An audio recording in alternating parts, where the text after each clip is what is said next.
Well, Dark Souls 2 continues, also known as Wandering of the Curse Bearers, without any point. But hey, Majula is at the hub world and you can go to several places from there. What's it, 3, maybe even 4.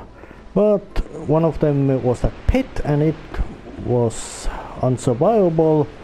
And the other one has some very unpleasant things. Third one is someplace where you're not even supposed to go yet. It leads to the, you could call it end game, so which practically leaves only one direction to go.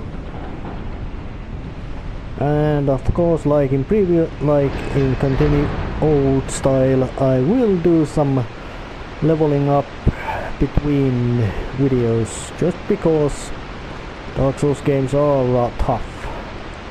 Although it can't be denied that Dark Souls 2 is a tough game, but you can also say that it's not as tough as first Dark Souls, and definitely not as merciless as Dark Souls 3 is. There's one interesting tweak about difficulty level, which is the fact that once you have killed enemies enough times in one place, they stay dead. They won't respawn anymore when you go to a bonfire, and there's one of those. That's one of the big guys. And these are the basic hollow henchmen soldiers. Nothing too dangerous, but they are dangerous once there's enough of them attacking you at the same time. And that big monstrosity is something you don't want a big fight with. Not yet anyways. These small dudes are dangerous enough on their own.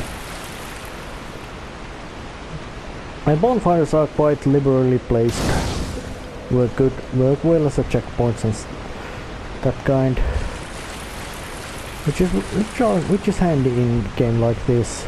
You wanna know where you go, and of course when the quick travel is now available right at the get-go, moving around the game world isn't so clunky anymore.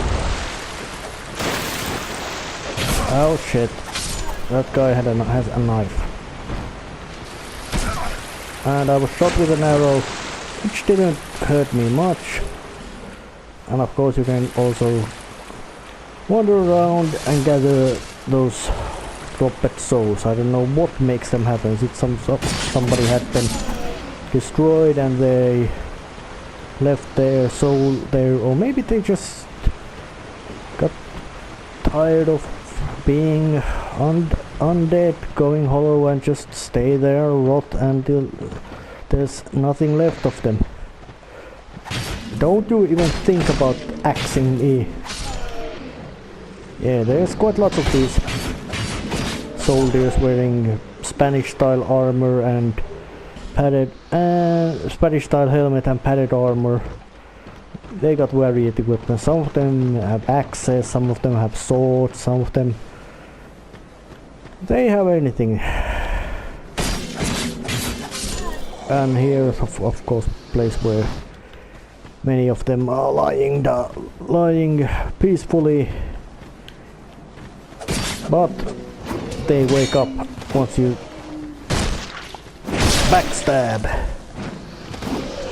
Backstabbing isn't as easy in this one as it was in Dark Souls 1.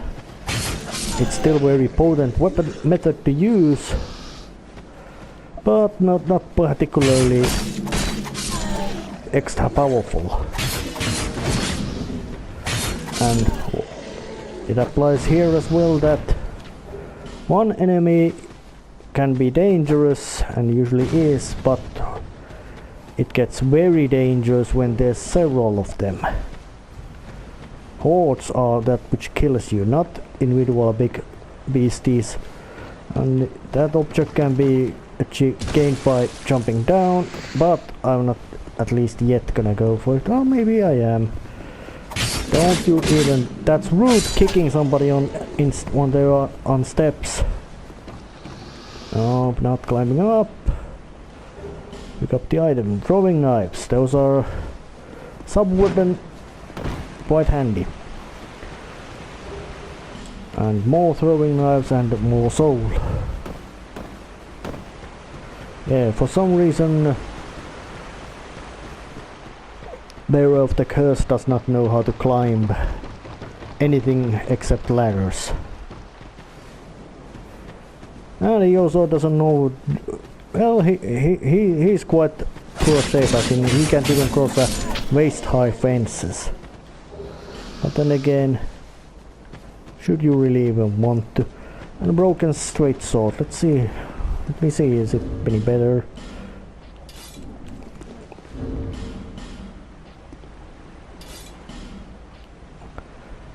Yeah, it does better.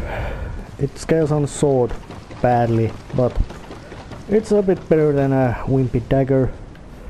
Broken handle of a sword. The broken sword with a broken handle. Actually, no, it's the handle which is very intact, but the sword behind it is, oops, quite completely broken. Don't you stop throwing.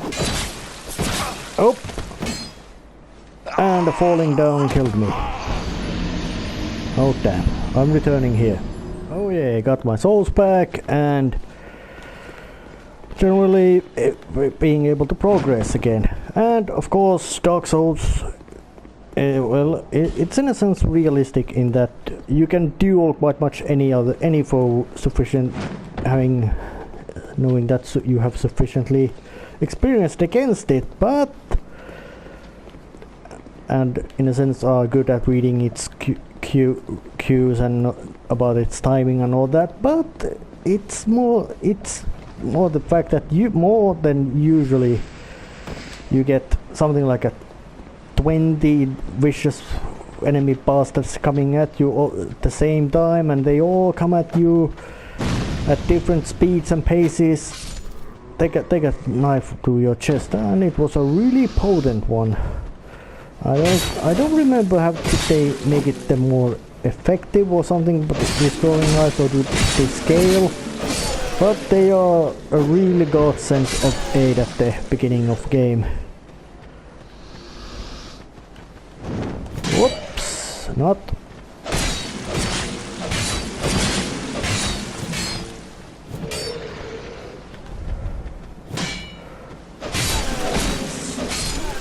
Yeah, hollow soldiers aren't so dangerous. They are dangerous when there's many of them and they are in difficult places peppering you with all kinds of weaponry and attacking you.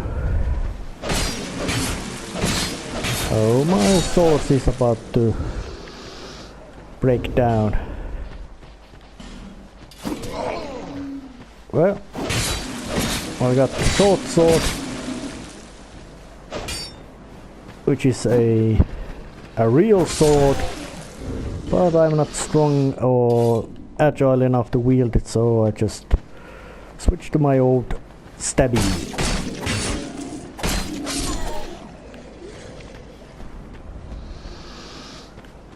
Oh, practically every foe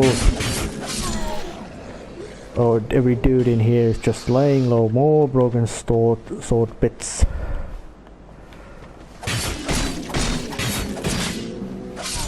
Dead.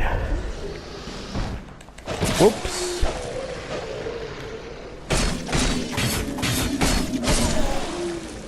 And more oops to you.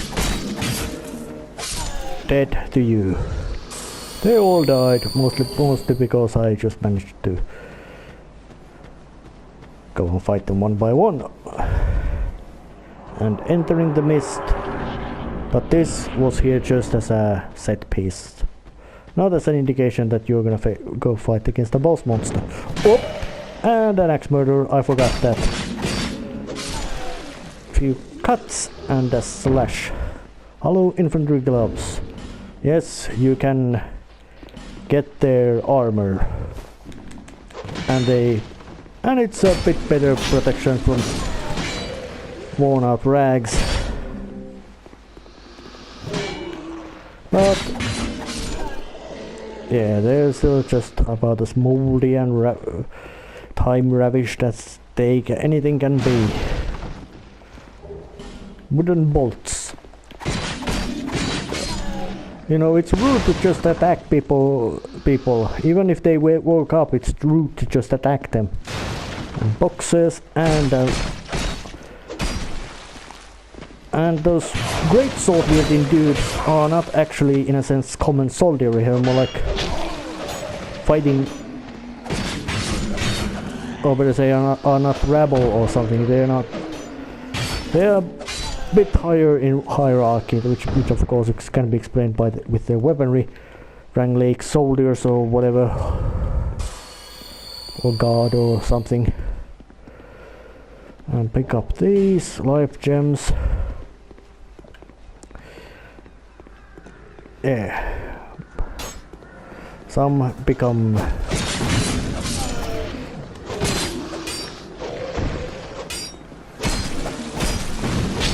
basic rebel soldiers had some kind of padded armor and a metal helmet on, but those guys have sturdier looking armor and of course all head protecting helmet and of course a much nastier weapon. But yeah, a bastard sword. But it ain't anything you can't just endure. Or actually, it's not wise to take yourself to chopping match with those. And the first shield. Shields more or less work exactly like they work in Dark Souls 1, which is good.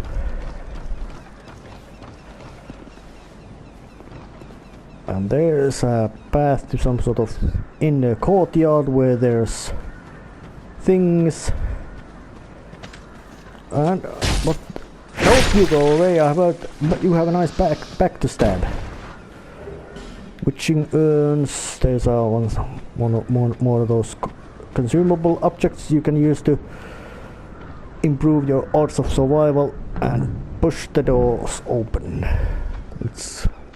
There's a bonfire first, but let's just check the upstairs before that. There's nothing but a locked door. Damn.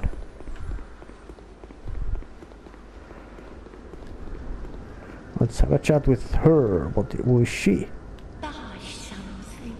Anything. Oh, a merchant.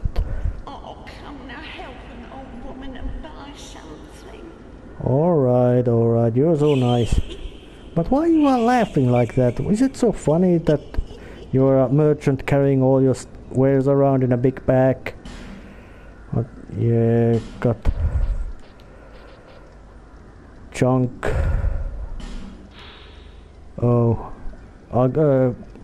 that's good trait at item discovery eating, but it's ugly as hell. So it's junk.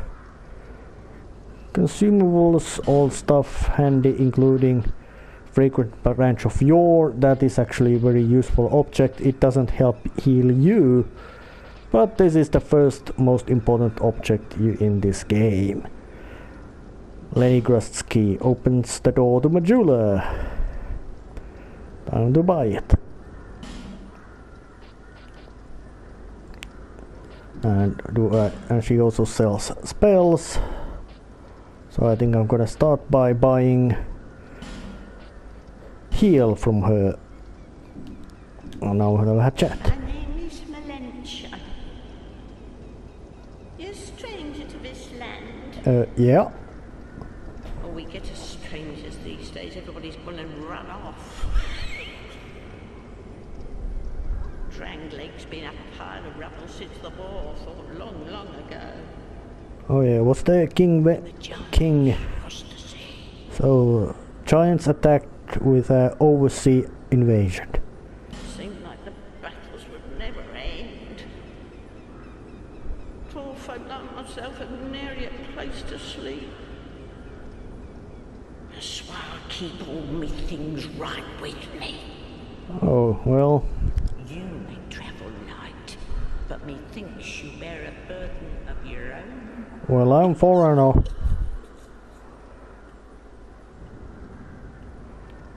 Well, she's in a sense nice.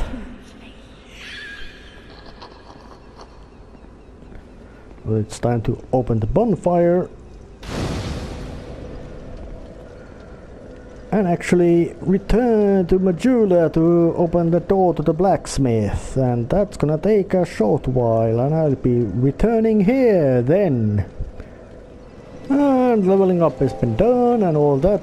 She's passed. Oh, that's a bizarre combination, purple hair and green beard. But let's have a chat with him, this depressed man. I'm a blacksmith. I'm nothing without my tools. Yeah. Bring the key. I don't bring it to you, but I do open the door. Oh, looks like some sort of forge. And a chest, let's open it. A short bow. I already did pick one up, but here's another one. Game is providing it to you. Ah, yes, very good. Now I can.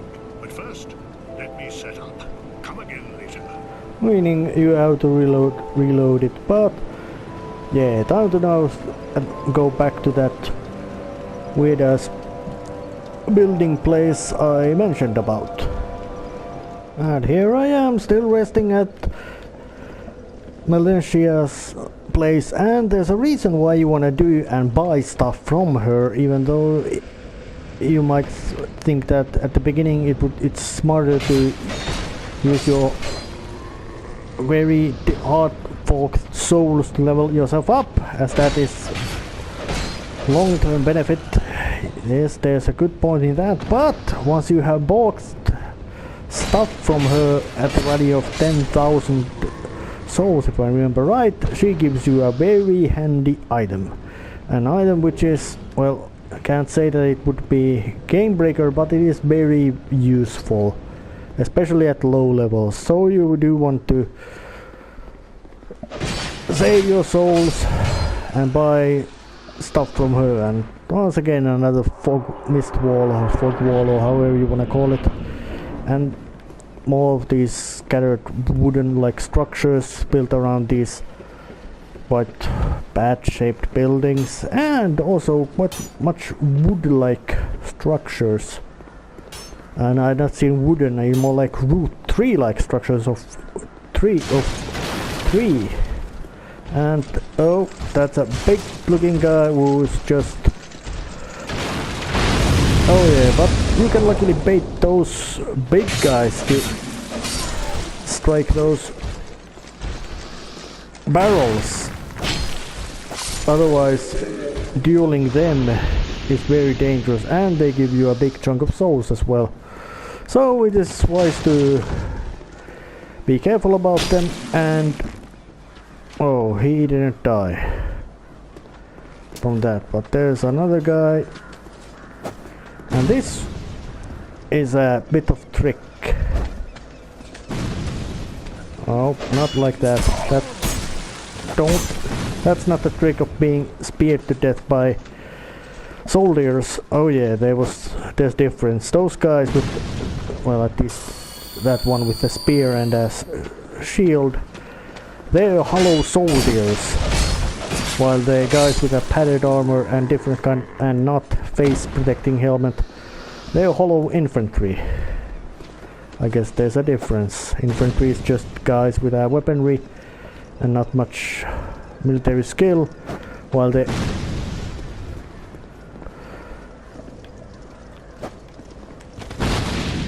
oh yeah, but that explosion was a cunning plan from my part.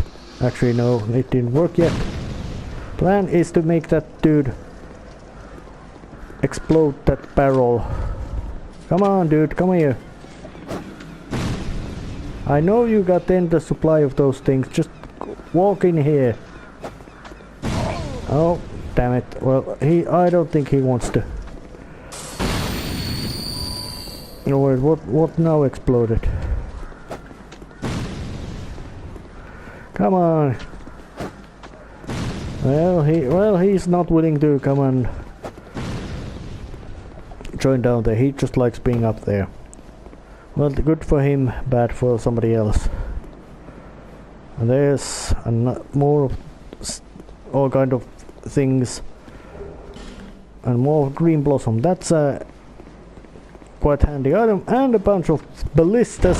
You don't want to stay there. You just want to aggro those dudes to Oh.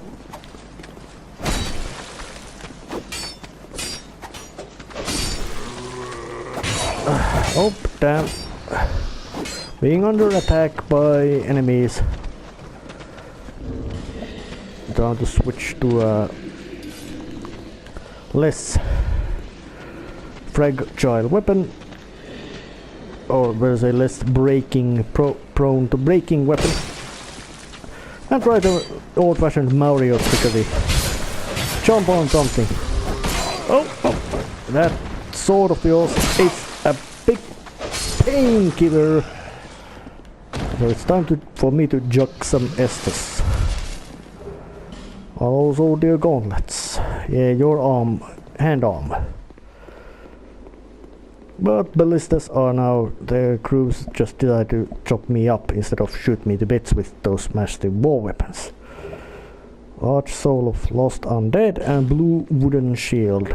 Great soul arrow, that's a attacking spell, quite high, quite useful, but something I can't use with being just a deprived little unlucky sword.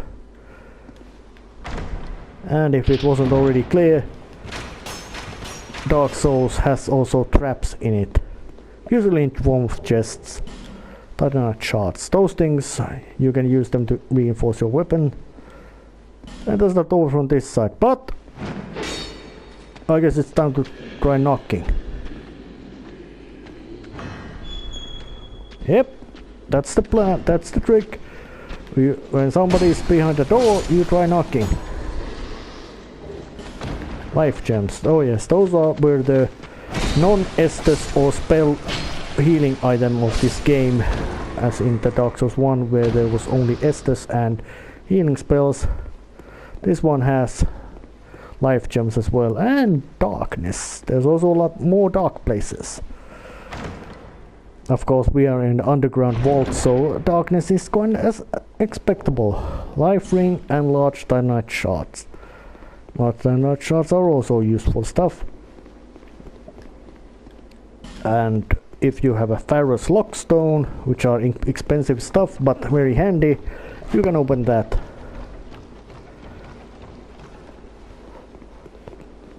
But I can't do that, so I'm just gonna go forward. Who is that guy? He doesn't look like an enemy soldier. Hello So I there. chat with him. Traveling all alone in these treacherous times. Yeah. Well, I hope you have a very good reason. Oh, hogwash. Who am I to judge? Oh, you're just a gloomy guy. My name is Pate. A pote. I journey hither and thither on a sort of treasure hunt, you might call it. Oh. So you're Be searching for careful out loot. there. There's talk of unsavory bandits who prey upon travelers like yourself. Oh, well, that means you are one of them. Oh yes, you be cautious if you go any farther. There's treasure in there for certain, but the entrance locks from behind. I saw the same design earlier, and it's the same contraption, I'm sure. I was with this warrior, you see, and he insisted that he go inside first. Oh? The rather brusque fellow tried to swipe the loot for himself, but it trapped him inside. I still have the gent's ring. I do hope he wasn't harmed. Oh, well. I'll leave this one to you. I'm worried about what might be inside. Well, probably nothing too horrifying. So I'm just gonna waltz right in.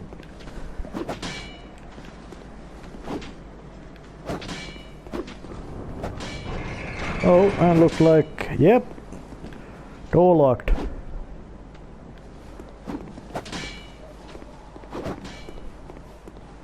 But it doesn't look anything too horrifying. Well, except there's quite many soldiers wishing to attack me. And not just wishing, doing attacking me. Oh shit. Yeah, chucking Estus is quite slow in this game, but I guess I have to come back here. Oh damn, looks like it stays closed after you've gone through there, so I guess I have to find another alternative route. Well, there's dudes lobbing up those fire bombs, which are not fun thing to be taking at your face. Mostly because they're quite hot. And everybody knows fire bombs in your face is bad for your health. So it's time to climb up the wall over here. And now I'm quite much above of those firebomber soldiers. And I gain a light crossbow. That is a weapon, which you can use to shoot stuff. And breaking a cart, alright, very old and worn cart with my bare hand. That's quite impressive feat of hand strength. I think being an hollow undead makes your arms very strong. But going the different path. And there was a secret door with an iron chest. Sorcerer's Staff and Amber Herb. Yes, those are...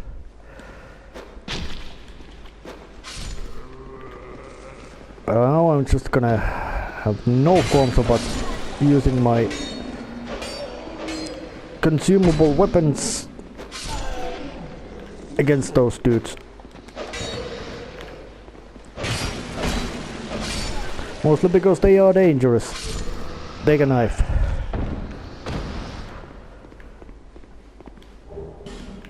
They drop those knives.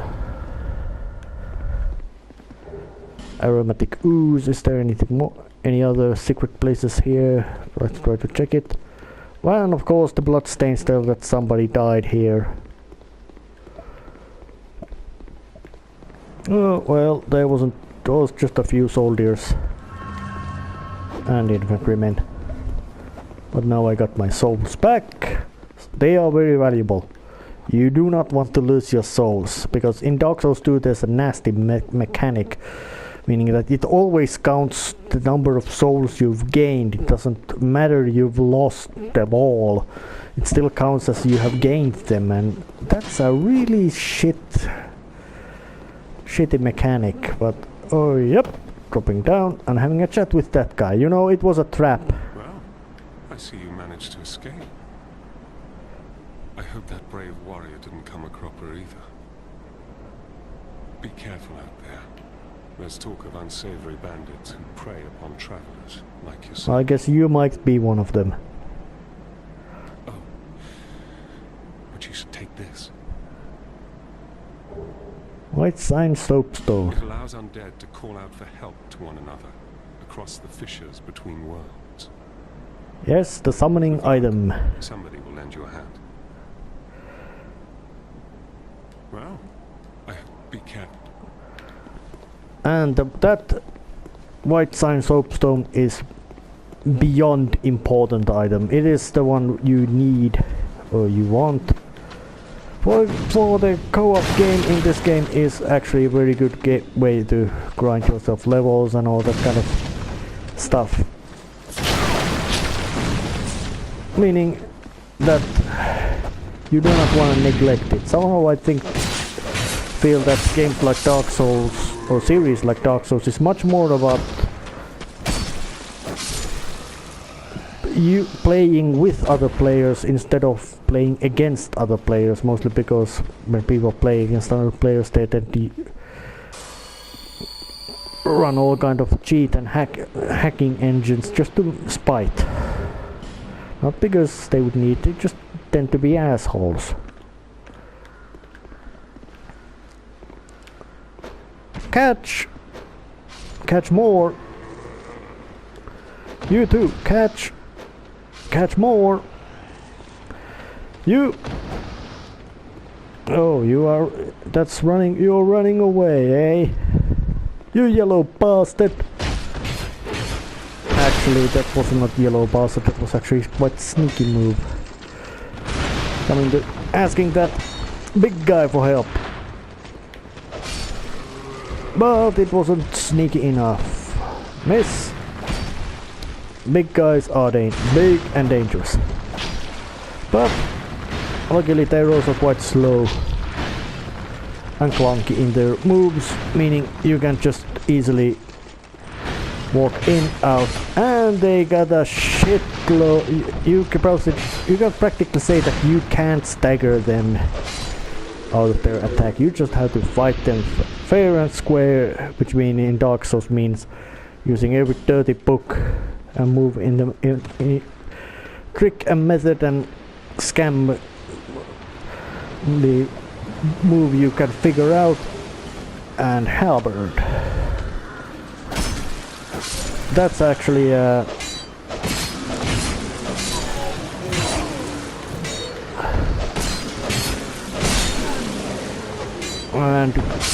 following this huge sword apparently led me to a huge amount of ambush, and you can't kick those foes dead. Or once the foes have fallen over, they are just their landscape. They don't do anything. You can't kick them off cliffs or anything. But once more through the wall. And that guy is suspicious, and the Dark Souls policy should be that you're just gonna hack everything you see. And something more handy stuff in here, life gems.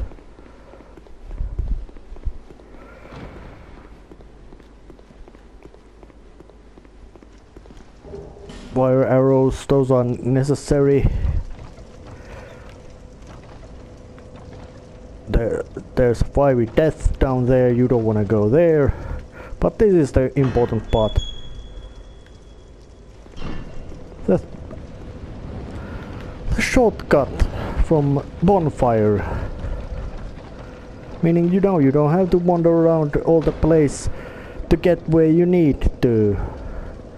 And I guess it's actually time to end this episode right here. And I'll see you next time when I start exploring more of this place. Actually there isn't much more, but actually it is very big and important events in there. See you then!